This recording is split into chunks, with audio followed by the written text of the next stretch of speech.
The brain that was stolen from my laboratory was a criminal brain.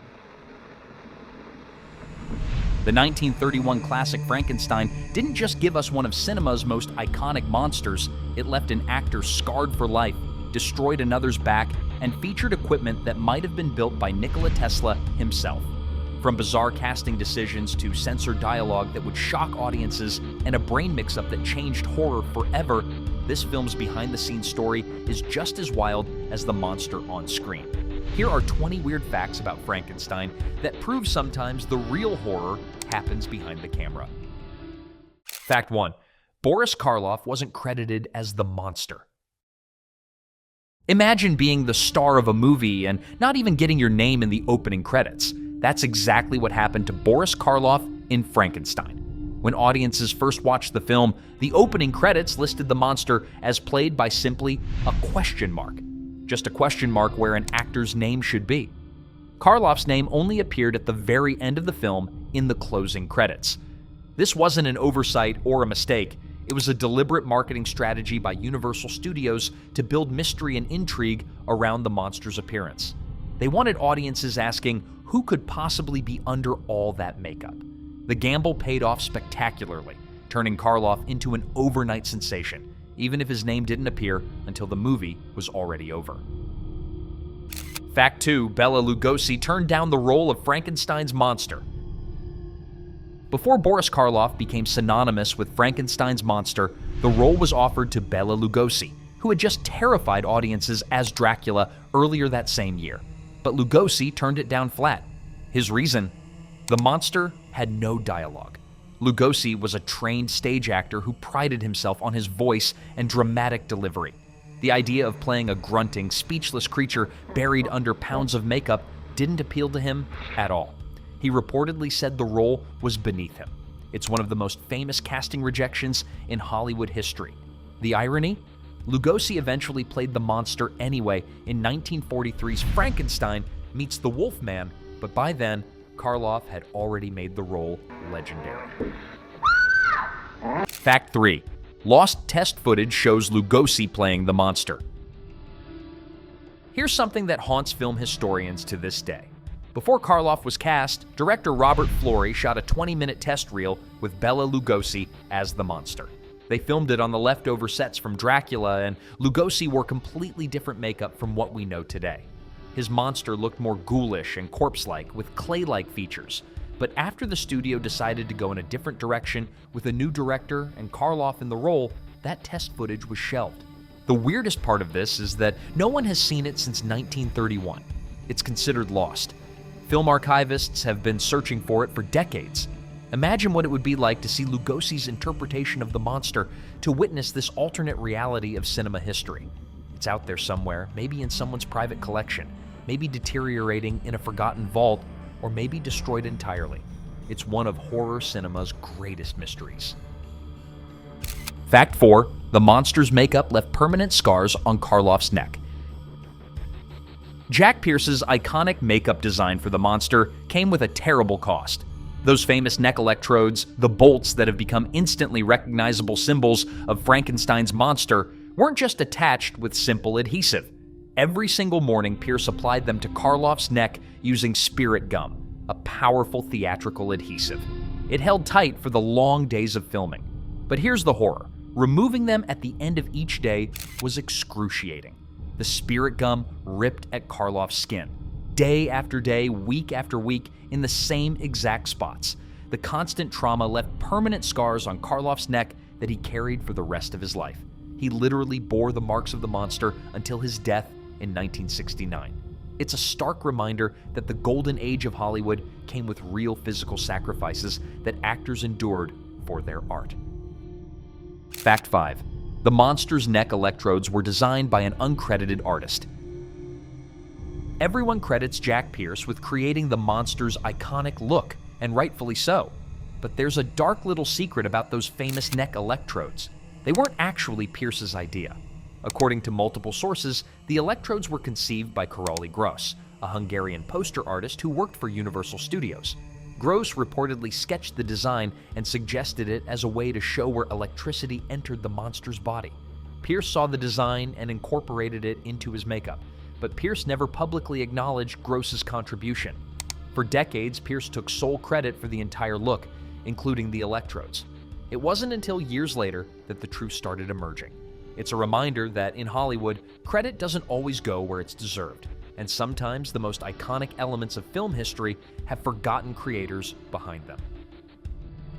Fact 6. Karloff removed his dental bridge to look more gaunt. Boris Karloff's commitment to the role went beyond just wearing heavy makeup. He made a shocking physical sacrifice that shows just how far actors would go in 1931. Karloff had a partial dental bridge, false teeth that filled gaps in his smile. Before filming began, he deliberately removed this bridge work and didn't wear it during production. Why? To achieve that sunken, gaunt, creepy appearance in his cheeks. Without the bridge, his face collapsed inward, giving him a more cadaverous, inhuman look. He spent weeks filming with this uncomfortable gap in his mouth, affecting how he ate, how he spoke, and likely causing him pain. It's the kind of method acting sacrifice that sounds extreme even by today's standards. Every time you see the monster's face on screen, you're looking at an actor who literally altered his physical appearance, enduring discomfort for authenticity. That's dedication that goes bone deep. Fact 7. The monster's costume weighed nearly 50 pounds. Imagine going to work every day and putting on nearly 50 pounds of costume before you can even start acting. That was Boris Karloff's reality on Frankenstein. The complete monster outfit weighed in at 48 pounds. The padded suit that gave the monster his hulking appearance, the built-up forehead piece, the heavy makeup, and especially those boots all added up to an incredible burden. Speaking of the boots, they alone weighed 11 pounds each. That's 22 pounds just on his feet. Karloff had to walk, run, climb stairs, and carry other actors while wearing this weight. In the California heat, under hot studio lights that could reach temperatures of over 100 degrees, this wasn't just uncomfortable, it was dangerous. Dehydration and heat exhaustion were constant risks. Modern film productions have strict safety regulations, but in 1931, Karloff just had to endure it, day after grueling day. Fact 8. Karloff lost 25 pounds during filming. The physical toll of playing the monster didn't stop at wearing the costume. According to Karloff's own daughter, Sarah Karloff, her father lost 25 pounds during the making of Frankenstein. Think about that. 25 pounds. The combination of the extreme physical demands, the hours in heavy costume under scorching lights, the stress on his body, and the sheer exhaustion of the role literally melted weight off him. This wasn't a healthy weight loss from exercise and diet. This was his body breaking down under the strain of the production. In modern terms, this would raise immediate red flags about working conditions and actor safety. Production would likely be shut down. But in the early days of Hollywood, this was just the price of making cinema history. Karloff never complained publicly, maintaining his professional reputation, but the physical evidence was undeniable. The monster didn't just wear a costume, he inhabited a punishment. Fact 9. The monster's makeup took 4 hours to apply every morning. Boris Karloff's day didn't start on set. It started in the makeup chair at 4 a.m. Every single day of filming, he had to be there before dawn so Jack Pierce could begin the transformation. And it wasn't a quick process. The full makeup application took 4 hours. 4 hours of sitting still while Pierce built up the forehead with layers of cotton and collodion, applied the facial prosthetics, painted the grayish-green skin tone, and attached those painful neck electrodes. That's before a single frame was shot. Then he'd film all day in the heavy costume under hot lights. At the end of shooting, another hour or more to carefully remove everything. Then, up again the next morning at 4 a.m. to do it all over again. This went on for weeks. The mental and physical endurance required is staggering. It's one of the most demanding makeup applications in early film history, and Karloff endured it without the advanced adhesives and removal techniques we have today. Fact 10. Karloff permanently injured his back-carrying Colin Clive. There's one sequence in Frankenstein that nearly ended Boris Karloff's career before it really began. In the film, the monster carries the unconscious body of Dr. Frankenstein, played by Colin Clive. Director James Whale was a perfectionist who insisted on authenticity, So instead of using tricks, lightweight dummies, or creative camera angles, Whale demanded that the 41-year-old Karloff actually carry Clive in his arms. Not just for one shot, for multiple shots, filmed over several days. Remember, Karloff was wearing 48 pounds of costume. Now add the weight of a full-grown man. Hour after hour, take after take, Karloff carried Clive while trying to act and hit his marks. The result was inevitable. Karloff badly injured his back. The damage was so severe it plagued him for the rest of his life. He dealt with chronic back pain for decades because of those few scenes. It's a sobering reminder that the classics we love sometimes came at a terrible personal cost to the actors. Fact 11. Real Tesla equipment was used in Frankenstein's lab. The laboratory equipment in Frankenstein, those crackling electrical coils and sparking machines that bring the monster to life, weren't just props. They were the creation of Kenneth Strickfaden, a special effects genius who designed elaborate electrical apparatus specifically for the film. But here's the incredible part. It appears that Strickfaden managed to get his hands on at least one Tesla coil that was actually built by Nikola Tesla himself. Yes, the legendary inventor's own equipment. Tesla's coils were famous for their ability to generate spectacular electrical arcs and were far superior to anything else available at the time.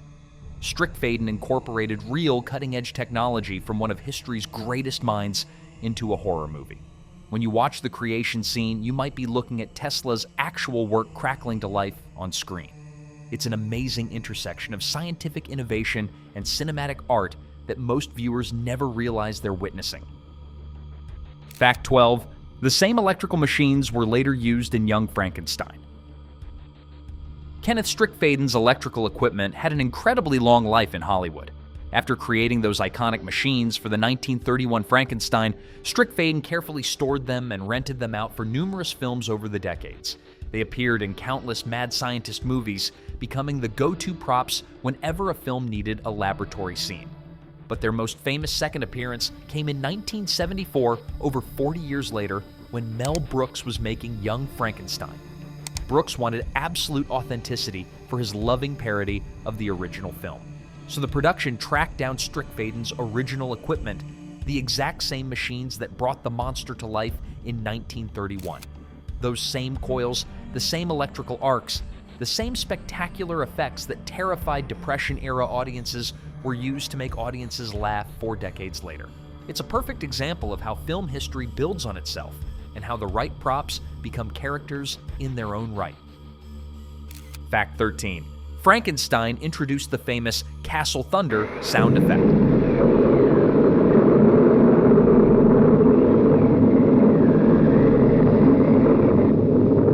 Frankenstein didn't just create an iconic monster, it created an iconic sound. The film was the first to use what became known as the Castle Thunder sound effect. This deep, rumbling, ominous thundercrack became one of the most reused sounds in cinema history. Sound designers loved it because it was so dramatic and effective. After Frankenstein, it appeared in hundreds, possibly thousands of films over the decades. You've heard it in horror movies, adventure films, and even TV shows well into the 21st century. It's been used so much it became an inside joke among sound professionals who can instantly recognize it. Like the Wilhelm scream, it's one of those sounds that once you know to listen for it, you hear everywhere. Frankenstein didn't just shape horror visually, it literally changed what horror sounds like. Fact 14. The line, "Now I know what it's like to be God," was censored. There's a line in Frankenstein that created one of the most famous cases of censorship in film history. During the creation scene, when Dr. Frankenstein successfully brings his creature to life, Colin Clive delivers an ecstatic, manic line. "Now I know what it's like to be God." It's a powerful moment that captures the hubris and triumph of the character. But it didn't last. When the film was re-released in the late 1930s, after the Hollywood production code became strictly enforced, censors demanded the line be removed. They called it blasphemy. In the name of God, now I know what it feels like to be God. The sound was deliberately covered with thunder at that exact moment. For decades, audiences saw Clive's lips move but heard only noise. It wasn't until later restorations that the full line was returned, revealing what audiences in 1931 originally heard. It's a fascinating reminder of how moral panic shaped early Hollywood and how easily art could be silenced by fear of offending.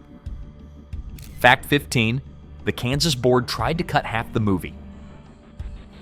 Censorship in 1931 wasn't just about deleting a few lines. It could mean gutting entire films. The Kansas Board of Review went through Frankenstein and demanded 32 separate cuts. If Universal had followed every demand, nearly half the movie would have been removed. They objected to violence, horror, and anything they thought might disturb audiences. In other words, everything that made the movie effective. Universal largely ignored them, but the incident shows how divided the US was about horror cinema. In one state, Frankenstein was an artful masterpiece. In another, it was almost banned outright. Local boards could dictate what played on screens, and audiences might see radically different versions depending on where they lived. Somehow Frankenstein survived the censors, but it was a battle every frame had to win. Fact 16. The scene of the monster drowning the girl was deleted for decades. For over 50 years, one of Frankenstein's most haunting scenes was missing. In the lakeside sequence, the monster meets a little girl named Maria. They play together, tossing flowers into the water. But when the monster runs out of flowers, he throws Maria in too. Not out of cruelty, but innocence. He expects her to float, just like the petals. Instead, she drowns.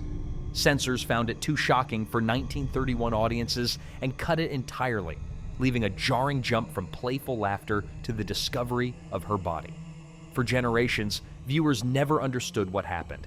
It wasn't until the 1980s that the lost footage was restored for home video, finally restoring the scene to its tragic, emotional power.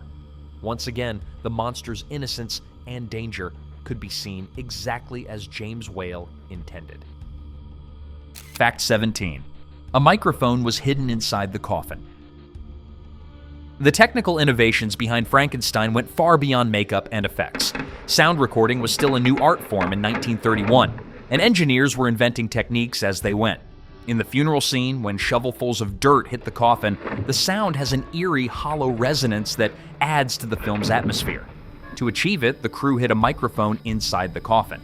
By recording from within, they captured each impact in chilling detail, something exterior microphones couldn't reproduce. It was a simple trick, but it showed remarkable creativity for its time. In a movie about reanimation and invention, even the sound team was experimenting with ways to bring new life to film. Fact 18. The monster was originally supposed to be named Adam. Early drafts of Frankenstein's script actually gave the monster a name, Adam, a nod to the biblical first man. It echoed Mary Shelley's original novel, where the creature calls himself the Adam of your labors. But as production continued, the filmmakers cut the line and something unexpected happened. Test audiences started calling the monster Frankenstein, confusing the scientist's name with his creation. Rather than fight it, Universal embraced the mistake. To this day, nearly a century later, millions of people still think Frankenstein is the monster. A single deleted line changed the way pop culture remembers one of the greatest horror icons of all time. Fact 19. The original 1931 poster is worth over $600,000. Among collectors, the original 6-sheet Frankenstein poster is considered the holy grail of movie memorabilia. Measuring several feet tall and once plastered on building walls to advertise the film, it's now almost impossibly rare. Experts estimate its value at more than $600,000, and some believe it could surpass $1 million if sold at auction. The poster's bold design, featuring Karloff's haunting gaze and electric typography, captures everything that made the film a sensation. Most 1930s posters were discarded after a movie's run, but this one survived in near mint condition. It's not just a collectible, it's a tangible piece of cinematic history, a relic from the birth of modern horror. Fact 20. Frankenstein saved Universal Studios. Released during the Great Depression, Frankenstein was a risky gamble. Its budget was a modest $262,000. Not small, but hardly blockbuster money. Then came the shock. The film grossed an astonishing $12 million worldwide.